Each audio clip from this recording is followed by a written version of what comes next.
Tu veux découvrir le pouvoir des plantes? Tu aimerais savoir comment préparer des remèdes pour petits maux du quotidien ou fabriquer des potions bien-être et beauté au naturel? Tu souhaites tout simplement te connecter ou te reconnecter à la magie du monde végétal? Alors viens, je t'emmène avec moi au pays des merveilles de la nature, des plantes et de leurs mystères. Je te présente Sorcière en herbe, notre rendez-vous hebdomadaire. Je suis Sonia Bellouti, une conteuse végétale, une sorcière des temps modernes. Les plantes et leurs pouvoirs guérisseurs m'ont toujours fascinée et passionnée. Je suis consultante Feng Shui et diplômée de phyto- et aromathérapie.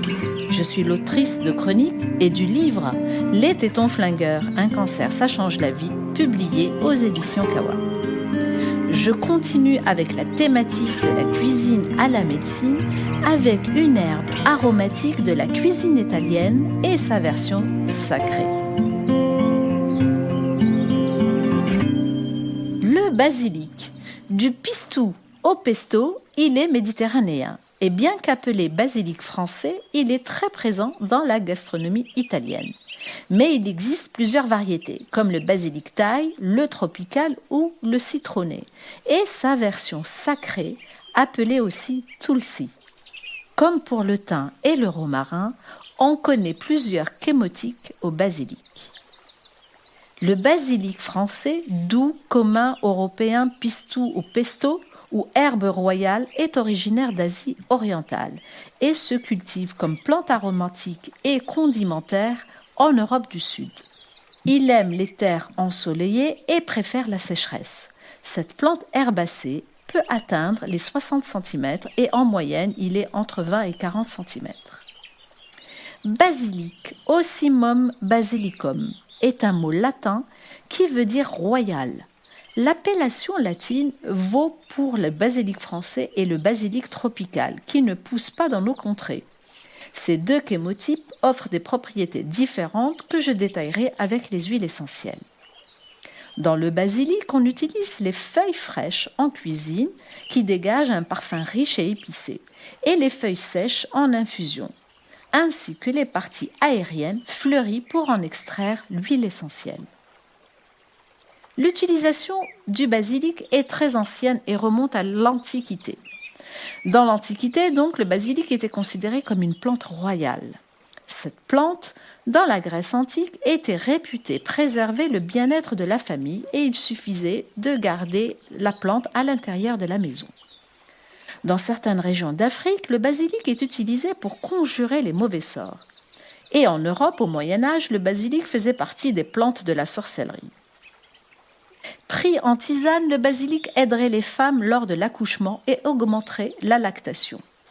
Dans le midi de la France, il était de tradition d'offrir aux jeunes mariés le mortier et le pilon pour préparer le pistou. Et on dit qu'un pot de basilic sur le rebord de la fenêtre éloigne les moustiques. Et si tu veux vérifier si le jeune homme que tu viens de rencontrer n'était pas un coureur, glisse un brin de basilic dans sa main.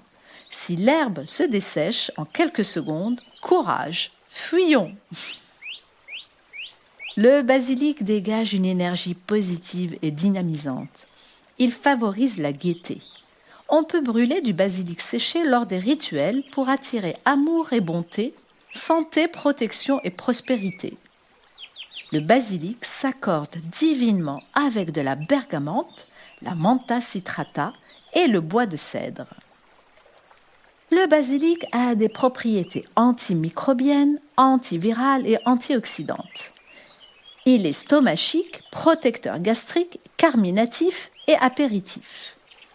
Il a aussi des propriétés antispasmodiques et très bien en cas de digestion lente et difficile. Il est diurétique, galactogène, emménagogue et facilite l'accouchement. On lui connaît aussi des propriétés anxiolytiques, tout comme son huile essentielle.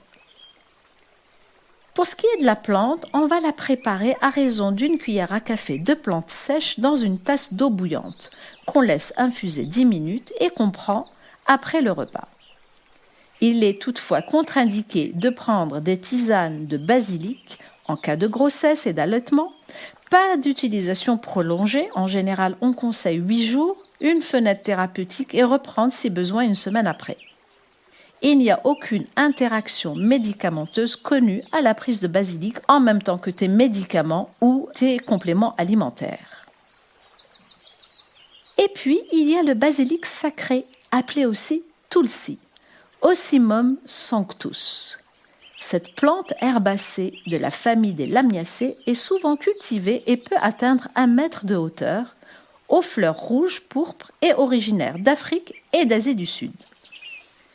Le basilic sacré est largement répandu en Inde. Le tulsi est consommé en infusion et entre dans la pharmacopée ayurvédique.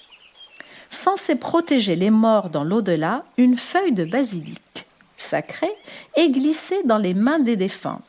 On le dépose aussi en offrande aux divinités Vishnu et Krishna, et en Thaïlande, il est cultivé près des temples bouddhistes. Dans cette variété de basilic, on va utiliser les parties aériennes en infusion, comme pour en extraire l'huile essentielle. Le tulsi est une plante adaptogène, conseillée pour mieux gérer le stress. Elle est aussi anti-inflammatoire et antalgique, a des propriétés antioxydantes. Le tulsi est hépatoprotecteur, radioprotecteur, immunomodulant, neuroprotecteur et cardioprotecteur. Il est aussi anti-infectieux et antibactérien. L'huile essentielle maintenant. Comme je l'ai dit tout à l'heure, le basilic va varier en fonction de ses races chimiques, c'est-à-dire qu'il a plusieurs chémotypes. Il existe le basilic à linalol. Le linalol est un alcool monoterpénique qui a des propriétés anti-inflammatoires, anesthésiantes et sédatives. Cela concerne en fait le basilic français ou le basilic doux et on va l'utiliser pour l'inconfort digestif. Il y a aussi le basilic à méthylcavicol. C'est le basilic tropical au parfum herbacé et anisé. Celui-ci est antispasmodique et antalgique. Il calme et il relaxe. Il est idéal en cas de stress et de spasmes nerveux. Et enfin, le basilic tulsi, riche en phénol, une propriété qui est immunostimulante, antifongique, antiparasitaire, antimicrobienne. En fait, c'est un anti-infectieux à spectre large et assez puissant. On l'utilise aussi pour les mycoses, les parasitoses et on l'utilise aussi dans la conservation des aliments. Les huiles essentielles de basilic vont être utilisées par voie cutanée diluée. On peut appliquer tout simplement la règle des 5-5-5. 5 gouttes dans 5 ml d'huile végétale, maximum 5 fois par jour pour ne prendre aucun risque. On peut aussi utiliser les huiles essentielles par diffusion atmosphérique pour éloigner les insectes. Sur le plan énergétique et spirituel, c'est plutôt l'inhalation sèche qui est privilégiée.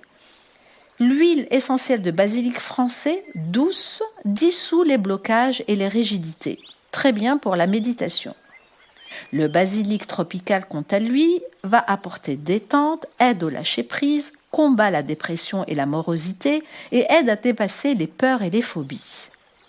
Le basilic sacré va apporter, quant à lui, dynamisme et active l'ancrage, va aussi stimuler le corps et l'esprit.